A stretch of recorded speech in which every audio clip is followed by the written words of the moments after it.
All right. Alex Alonso, Street TV. Give me a thumbs up if you can hear me, and I will continue. I will continue. I will try to give a precise and concise overview, synopsis of the star witness of the day, Sean Kelly. Sean Kelly. James Hudson, what's up? Can you guys hear me? Let me know you can hear me. Give me a thumbs up if you can hear me so we can get this show on the road. All right. So Tuesday was one of the important witnesses in the case against Tory Lanez, and they had a guy named Kelly, Mr. Kelly, Sean Kelly, who actually lived on the street where this whole incident happened, Nicolas Canyon Road. So this was a witness called by the defense, not by the prosecution. So let's go over some of the things that this witness said, and you try to determine if any of this made sense, because I'm still scratching my head trying to figure out who benefited from this witness testifying. But it was very interesting. It was kind of a little bit confusing. But let's get into it. All right. So the defense attorney calls Sean Kelly and he asks him, "Do you reside on Nicolas Canyon Road?" He says, "I do." And this is a middle-aged white guy with a British accent. And George McDesian asked him, "So what happened on that day in July in 2020?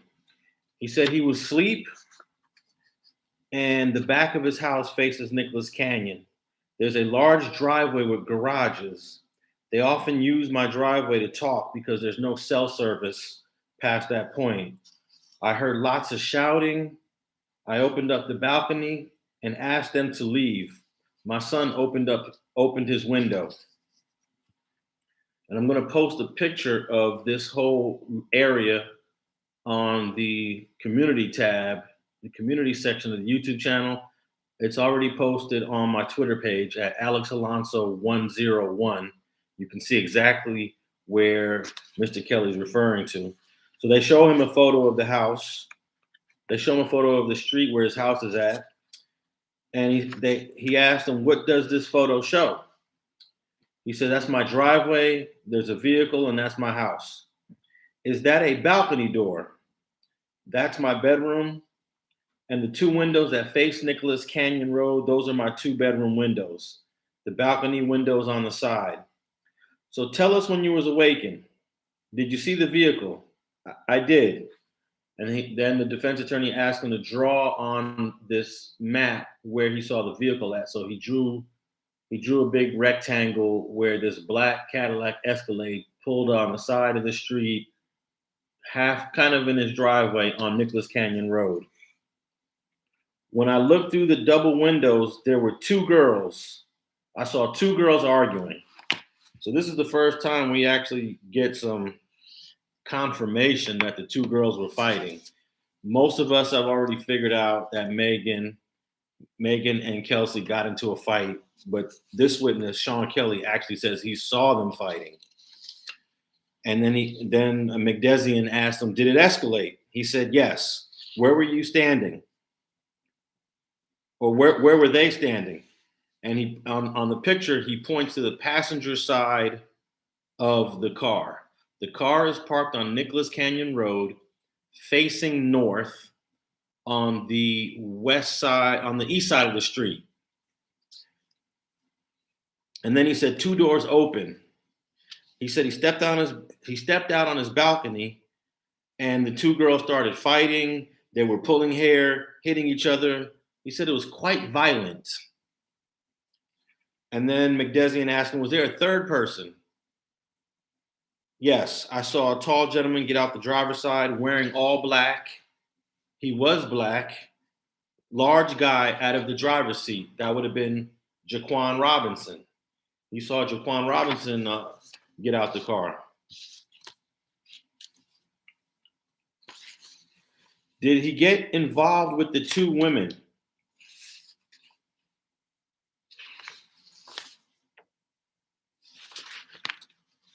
Did he get involved with the two women? They were fighting for a while. They separated. One girl got into the passenger side. They were still fighting and kicking. Where were you standing? I was on the balcony. At some point, did one female leave? They were still fighting. Then I heard what I thought was fireworks. Did you see a muzzle flash? Yes. Then at the same time, a smaller gentleman gets out the car. The smaller guy gets out of the passenger side of the back. Now, they're going to refer to the smaller guy often in this testimony, and that's Tory Lanez. They made a distinction between his driver, Jaquan Davis, who's the larger, bigger guy, and Tory Lanez, the smaller guy. You talked to the police, yes. It was 3 times you spoke to them. The first day you spoke to a sergeant, then spoke to a detective, then our defense investigator, then the prosecutor, all during the last 2 years. Now, who did you see the muzzle flash from? He said, the girl. The girl that went to the car is the same lady you saw the muzzle flash by? Yes. Then I saw the girl kicking in the passenger, and then all 4 are present, he says. After gun goes off, what's next? Eventually, the girl that got shot crawled and stumbled across the street. Prior to the muzzle flash, did you hear dance, bitch? He says, no. Can you hear them? He says, yes, clearly. Did you tell investigators she had a gun? Yes. Where was the muzzle flash from? From the girl. I believe it was the girl first. Did you see the little guy run over? Well, they were all fighting. Did you see the shorter guy run to the female? He didn't run, he stepped. What was he doing during the muzzle? Where was he during the muzzle flash? He says outside, meaning outside the vehicle. Who did you describe was the shooter? One of the girls. Did you see shorter guy do anything with the woman who had the muzzle flash?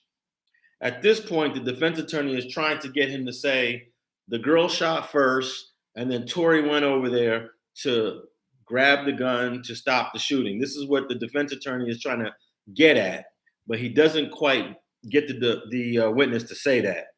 So did you say before? Wait, did you see the shooter do anything with the woman who had the muzzle flash?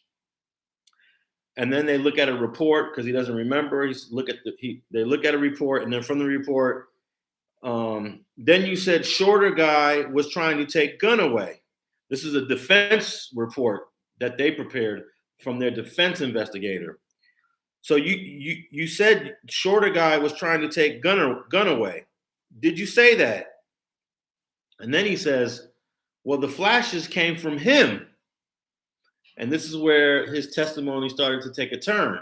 So far, he's pinning the flashes coming from a girl.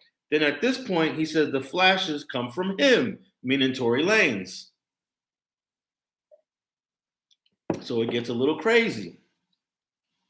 Did you say before, though, that my client then tried to take the gun away from her? Yes, but they were all fighting. Then they look at the report. Will it refresh your memory to look at this report? Did you state after female did shooting that the male tried to take the gun?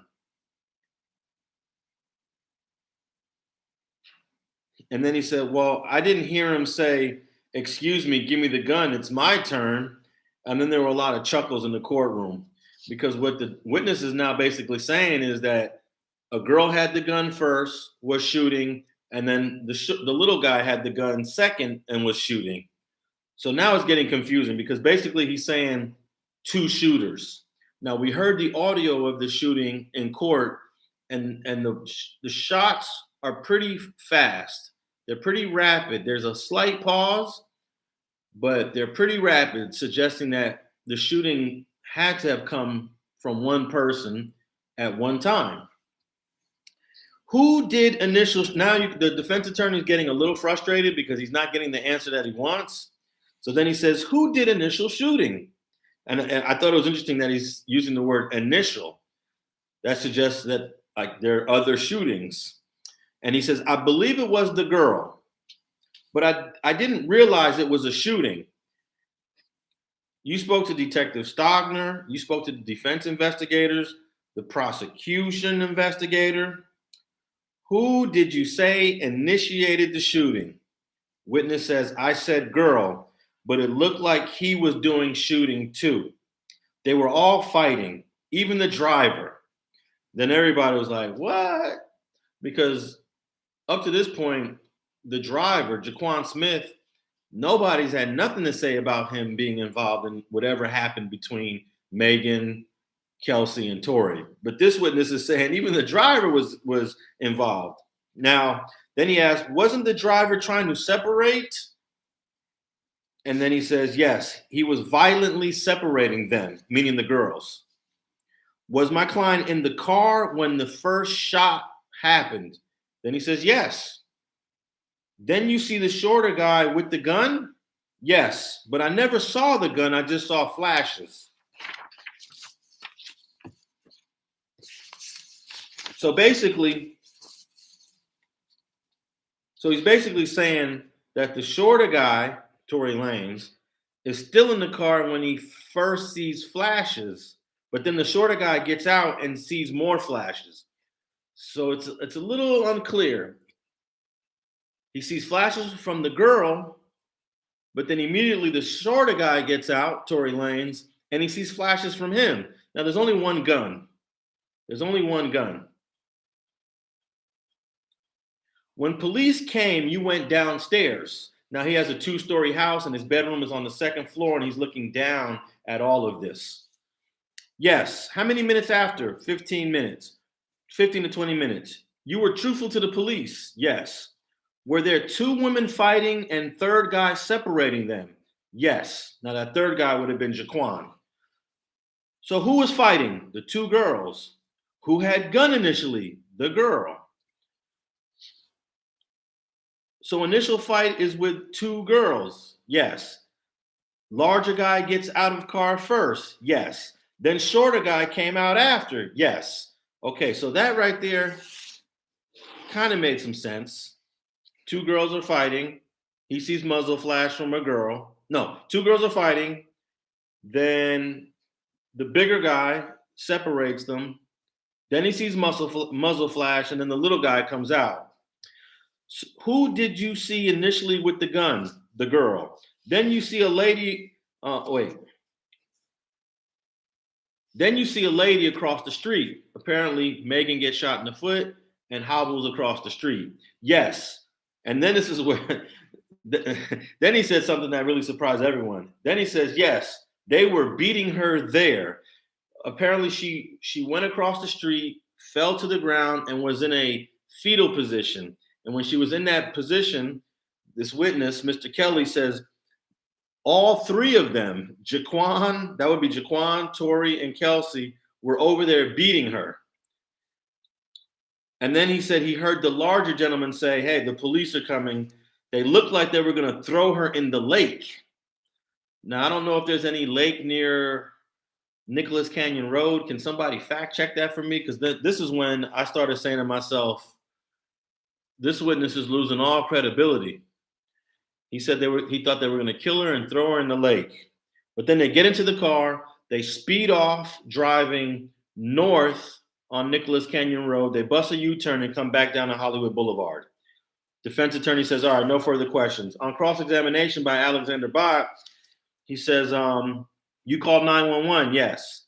"You said that there were people in front of your house. They were beating girls?" "Yes." All 3 of them were beating the girl. Now let's talk about the short guy. Did you see muzzle flash when the small guy got out the car? He said they were all fighting. So he didn't really answer that question. They were all shouting and screaming, he said. Yes, but did you say the chap in the back got out of the car and started shooting? Well, yeah, he had his arm extended out. Yes. So then everyone was like, wow. Now he's basically saying that Tory Lanez was doing something like this. Was he firing everywhere? The prosecutor asked. Yes. 4 to 5 shots? The prosecutor asked. Yes. Well, that was all of the shots came out to 5. So now he's saying that the little guy shot 4 to 5 times. Didn't you say the little guy shot? Yes. You said the short guy got out the car and shot? Yes. The girl was kicking, then she got out the car, then she fell, and the girl started bleeding. She was crawling and stumbling. Okay. You said female was shooting from car, though. Yes. But I had my son, and I was concerned with my son. Regarding the woman, you said you never saw a gun, though. So you're not sure if she is shooting? Yes. She was constantly fighting and kicking. Lots of abusive words. Then he says there was a torrent of abusive words during the shooting. Mother effer, constant torrents of abuse, and the little guy was going crazy. He was really agitated. And then the prosecutor said, all right, no further questions. Then the defense attorney comes back and he says, what date did you talk to our defense investigators? The date on that was January of 2021. And when did you talk to the prosecution investigators? The date on that was September of 2021. So the prosecutors, so the prosecutors interviewed you 9 months later. Was my client in the car when you first saw the muzzle flash?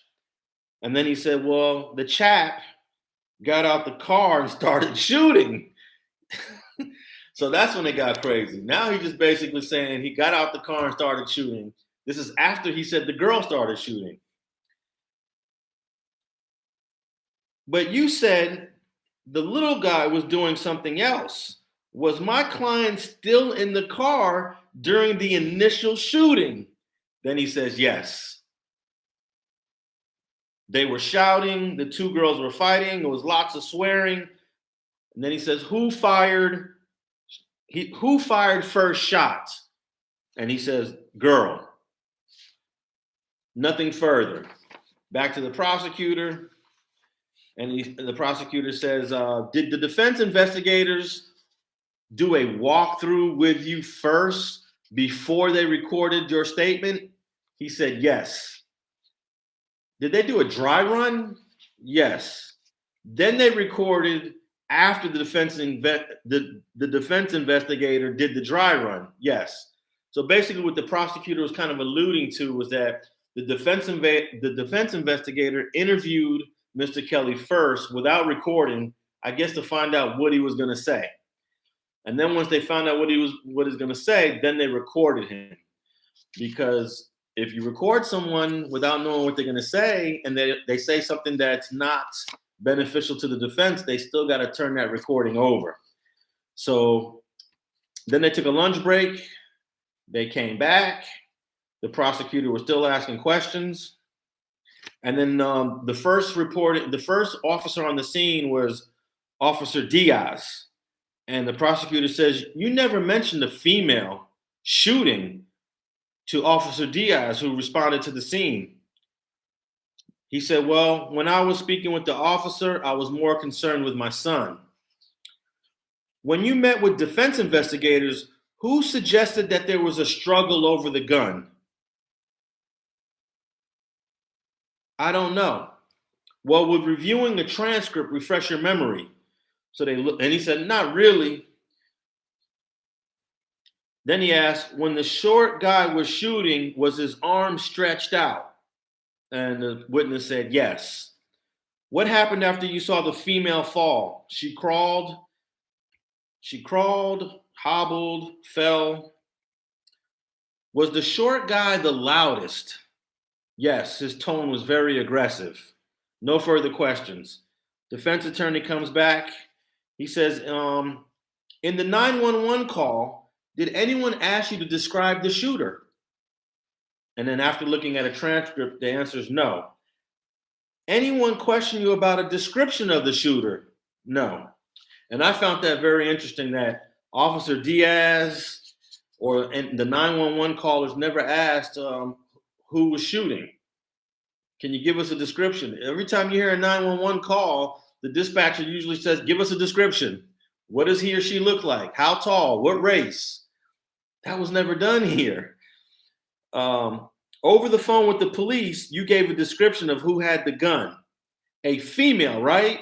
Well, the female and the male were shooting. Did you talk to Detective Stockner about a female that had the muzzle flash? And he doesn't remember. Was anyone struggling over a gun? I never actually saw a gun. I just saw muzzle flashes.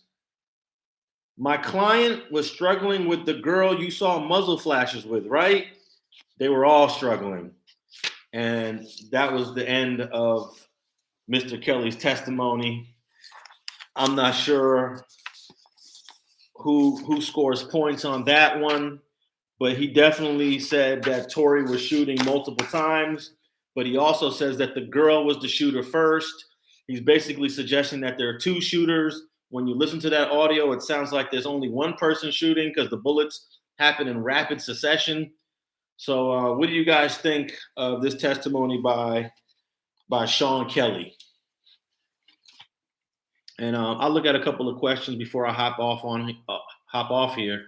I got to get a little bit of sleep, but I just wanted to tap in with you on this witness, Sean Kelly. I thought it was very interesting. Why hasn't this case been thrown out, Alex, and Meg brought up on charges? I think that's actually a really good question. But Megan cannot be brought up on charges until after there's an acquittal of Tory Lanez. And even with an acquittal, that doesn't guarantee that the district attorney's office is going to go after Megan for what? Lying to officers, perjure. I don't know. Sounds like Tory only shot to try to get them to stop fighting. That's probably why he was yelling as well. Hey, that's a plausible theory. That's a plausible theory, but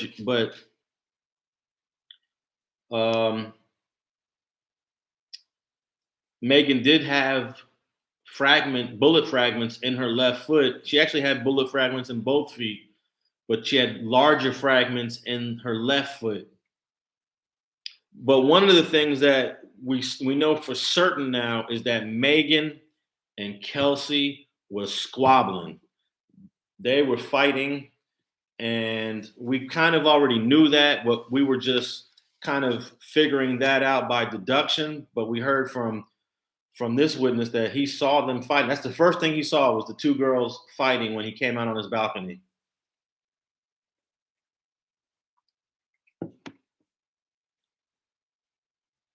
Is it true they tried to charge him with more counts? Yes, it is true. They tried to charge him with witness tampering and what was the other charge? Witness tampering and bribery.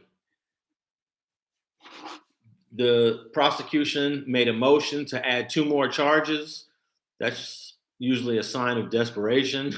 They want to add something. They want to add more charges so something will stick. And this is one of the few times the judge actually denied the prosecution's request. The judge actually sided with the defense and said, this is at a very late point in the trial, and I'm going to have to deny that. And I think the judge made the correct decision on that.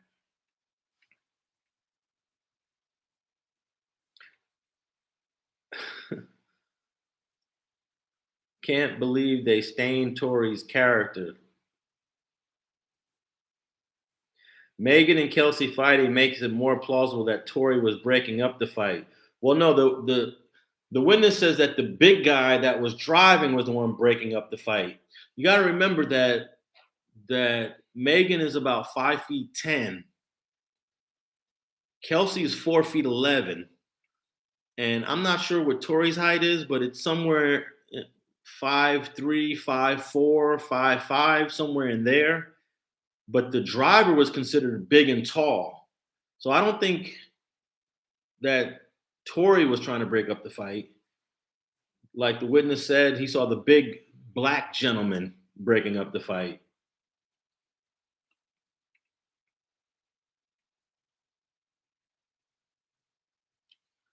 $224 watching, only 43 likes. Hey man, if you don't like the video, you don't like the video. It doesn't matter to me. I'm not really trying to tap into no YouTube algorithm. I'm just here trying to cover this information and add some more content to my catalog here. Was Megan an aggressor in your opinion? I believe that in that fight, because according to the witness, Sean Kelly, he doesn't make a distinction between who's Megan and who's Kelsey. He doesn't say the tall girl and the short girl. But based on the injuries, we saw photos of Kelsey's injuries. It was a bruised thigh. It was sort of a bald spot from hair being ripped out. And she had a broken chain, a broken fingernail. And when Sean Kelly said that he saw hair pulling, I'm going to say that it was Megan that went to the back of where Kelsey was at, and she grabbed Kelsey's hair and started fighting with her. So I think Megan was the aggressor in this fight between the two of them. Tori is only 5'2". I don't know if you're just trolling or if you really got his height. Someone else says he's 5'3". And not only is he 5'3", but he's got a very small frame. So I don't think he's going to be trying to get in the middle of a girl that's 5'10", probably 100 and she's probably what, about 170 pounds? Megan Thee Stallion? What do you think Megan weighs? I'm going to say about 170 pounds.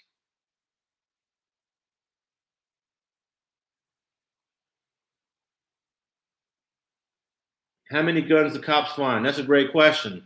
There's one gun. There's one gun in this that they find in the car when they get pulled over on Hollywood Boulevard, probably minutes after this whole incident. Gangsta Love says Megan's about 150. Well, she's 5'10" with some curves, and she's busty. I would say a little bit more than 150. KA says at least 170, 175. Terrence says 200. I'd say close to 200, but probably not quite 200.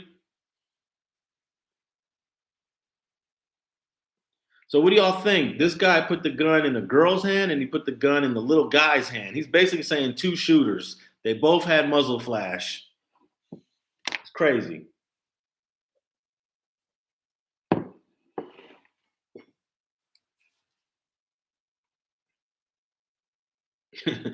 Kay says, I've seen Megan stand next to male rappers and dwarf them. No two shooters, only one. Yeah, I don't think it's even possible that they're two shooters because we heard the audio of the shooting. There was a ring camera somewhere in the vicinity, and you hear the shots, and the shots ring out like it's just one person busting. Boom, boom, boom, boom, boom. There is a pause between the first three and the last two, but that pause is like a split-second pause. So I find it highly improbable that person one shot the gun and then person two shot the gun. It doesn't make sense based on the audio of the shooting. If we didn't have an audio of the shooting, then I would definitely buy that theory. But we have an audio of the shooting. We hear this shooting. But I felt like the defense had a very strong case without this witness. Even though the defense scored a couple points with this witness, so did the prosecution. So I don't know how the jury is processing this witness, Mr. Sean Kelly.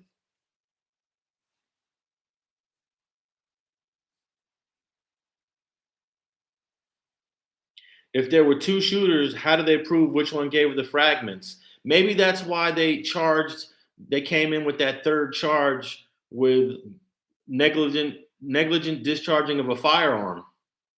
Maybe that's why they came in at the end, right when trial started, and threw that in there, because negligent discharging of a firearm doesn't mean you shot anyone. So maybe they find him not guilty of the assault with the weapon against Megan, but also find him guilty of discharging a firearm. That's a possibility. Yeah, the reckless discharging of the firearm doesn't mean you struck anyone. So maybe he can be found guilty of that if the jury believes he shot the gun, but not guilty of the shooting of Megan. 8 women, 4 men. It's actually the 2 women have been dismissed from this jury. It's actually now 7 women, 5 men, I think. That's to Brave Dave. I believe it might be 8-4, but I thought it was 7-5. They dismissed 2 female jurors so far. How is it possible that both Kelsey and Tori have gunpowder residue on them if they aren't not the 2 shooters? Oh, that's easy, because you can touch somebody that has GSR and then you get GSR on you. So there's definitely contact between Kelsey and Tori. We just don't know which way the contact is. But you don't have to be the shooter to get GSR. You can come into contact. So if I shoot a gun and then I shake your hand, if I shake your hand, you have GSR in your hand now.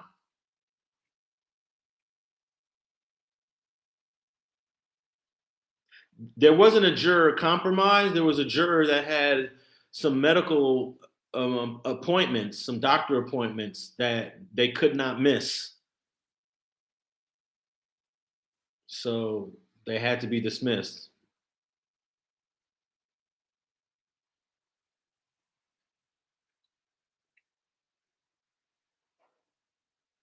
With gun residue on both Tori and Kelsey, how do we know who shot? You don't. You don't. You have to take all this evidence in and try to figure it out. What caliber gun was it? It was a 9mm.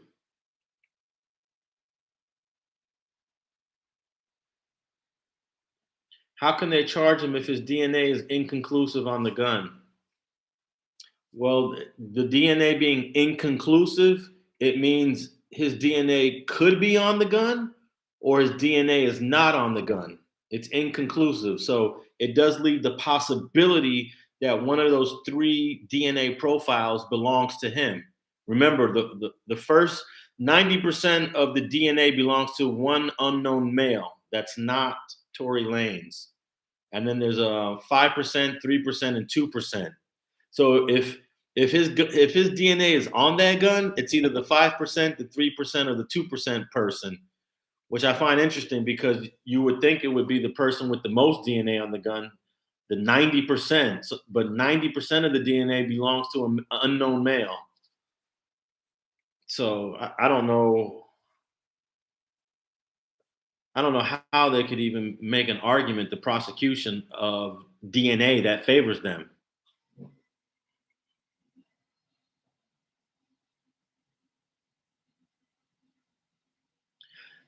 Terrence Gann asks, by the testimony, Tory is in the car at the time of shooting. He does say that, but then he also says, as soon as he saw the muzzle flash from the girl, then Tory comes out the car and he sees muzzle flash from Tory. So, try to make sense of that.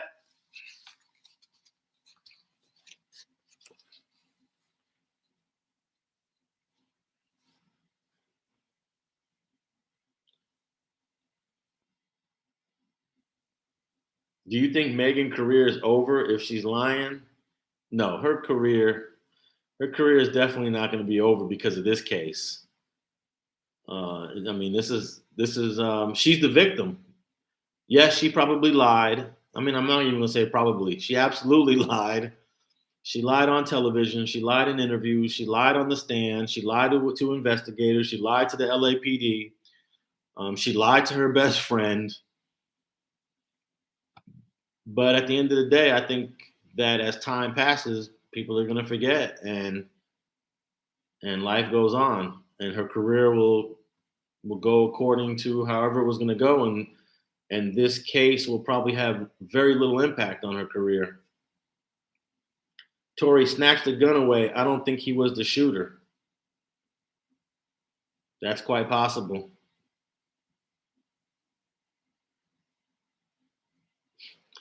All right, folks. I appreciate you guys tapping in. I just wanted to do a video only on this witness on day 7 of witness testimony. Share this video with anyone who's interested in this case. And I'll be back in court in just a couple of hours. Also, if you want to see a picture of where all this happened at, I'm going to post it on this community tab here in my YouTube account. But the picture's already on my Twitter account, Alex Alonso 101. And if you follow me on Twitter, I will be posting live updates of what's going on in court. Alex Alonso 101. Go over there to Twitter, follow me there, and I'll give you guys some updates on what's going on in court. And I'm out.